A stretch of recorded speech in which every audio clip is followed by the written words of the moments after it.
Hayırlı kun, hürmetli оқушылар. Қазір бізде математика сабағы. Сендерге сәттілік тілеймін.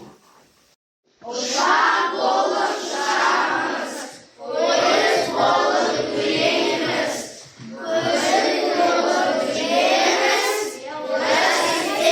üniversite. Бүгін бізде қозғалысқа берілген есептерді шығаруды үйренетін боламыз. Балалар, бірінші тапсырманы мұқият оқимыз. Егер жылдамдықты дұрыс тапсаңдар, онда мына алдымыздағы Әлия деген бала қозғалып арманға келеді. Ал кәнекей көрейік. Қалай таптық? Кім айтады? Аслен айта ғой. Жылдамдықты табу үшін арақашықтықты уақытқа бөлеміз. Сонда 800 метрді 4 минутқа бөлемізді, мәні 200 метр бөлімізden шығады. Жылдамдықты табу үшін арақашықтықты уақытқа бөлеміз. Сонда 800 метрді бөлеміз 4 минутқа. Ендігі 200 метр минутына шығады. Тамаша. Жылдамдықты табу үшін арақашықтықты уақытқа бөлеміз. Тамаша. Кәнекей көш. Мәні қанша болады сонда? Мәні 200 болады.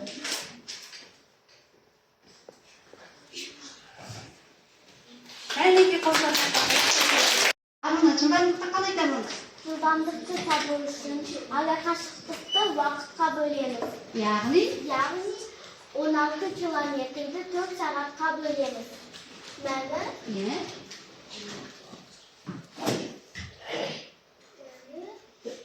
мәні қанша болады? 4 километр сағат. Тамаша. Алдыларында қима қағаздар жатыр. Соны құрастырып көрейікші. Не шығады екен? Кәнекей. Тамаша, не шықты? Қозғалыстың формуласы. Кім ережесін айтады? Руслан? Арақашықтықты табу үшін уақытты жылдамдыққа көбейту керек. Жылдамдықты табу үшін арақашықтықты уақытқа бөлу керек. Уақытты табу үшін арақашықтықты жылдамдыққа бөлу керек. Бір жұп ортаңға шықты. Бір-біріне ережені сұрап енді. Жылдамдықты уақытқа бөлеміз. Жылдамдықты қалай табамыз? Арақашықты уақытқа бөлеміз. Уақытты қалай табамыз? Арақашықты жылдамдыққа бөлеміз. Дұрыс айттың ба? Келісесің бе? Тамаша. Кәнекей қосып алып.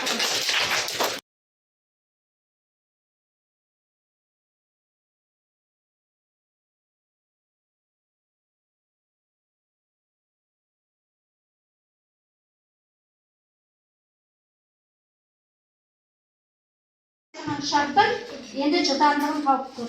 Жылдамдықты табу үшін не істейсің? Жылдамдықты табу үшін уақытқа бөлу керек. Жақсы, жаза ғой. Мына астына жаза ғой.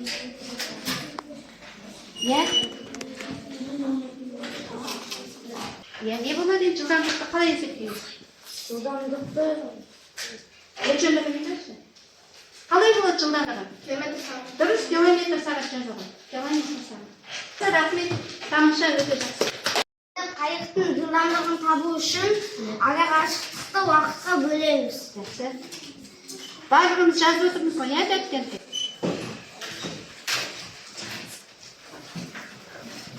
Мәні болады 12 километр сағат. Тамаша, өте жақсы. Қол шапалаққа жақсы. Жылдамдығын табамыз. Арақашықтықты жылдамдығын табу үшін арақашықтықты уақытқа бөлеміз. Тамаша, жаза ғой. Өте тамаша.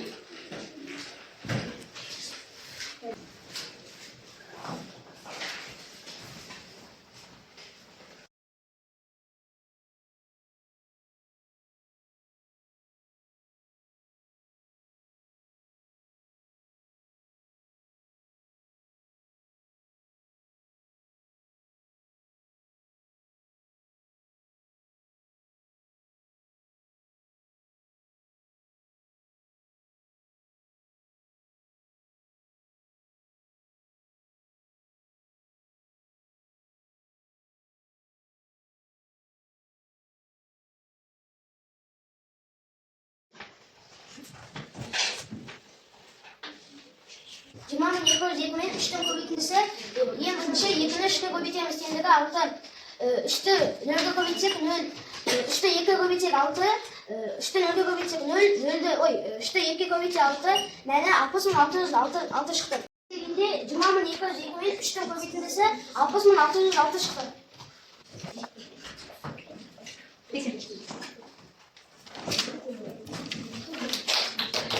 Карбон әдісімен жұмыс жасаймыз. Енді оны білеміз. Бұрынғы сабақтарда пайдаланып жүрміз. Жұппен 2 жұпқа бір тапсырма береміз. Жақсы. 20 мен 3-тен көбейтілсе, мәні 66 мың. 48 мың мен 2-нің бөліндісе, мәні 24 мың. Жылдамдықты 8 км сағат арақашықтығы 300 км, уақыты 3 сағат 5 сағат.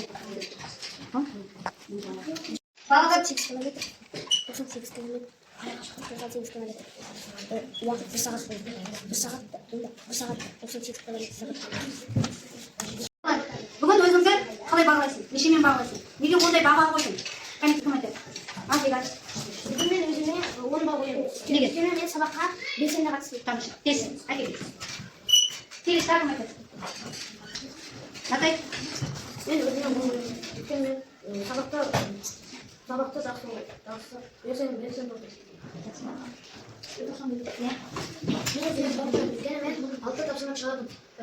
Асылхан екеуміз жұмбақ шығардым. Тағы кім айтады? Саяжан бүгін неше қойшың? Саяжан бүгін неше қойшың? Мен өзіме 6 тапсырма істедім. Тағы кім айтады? Аниса бүгін өзің неше қойшың? Өзіме өйткені мен қорытындыларды беріп шығардым. Тамшы. Рахмет. Мұхаммед әли сен.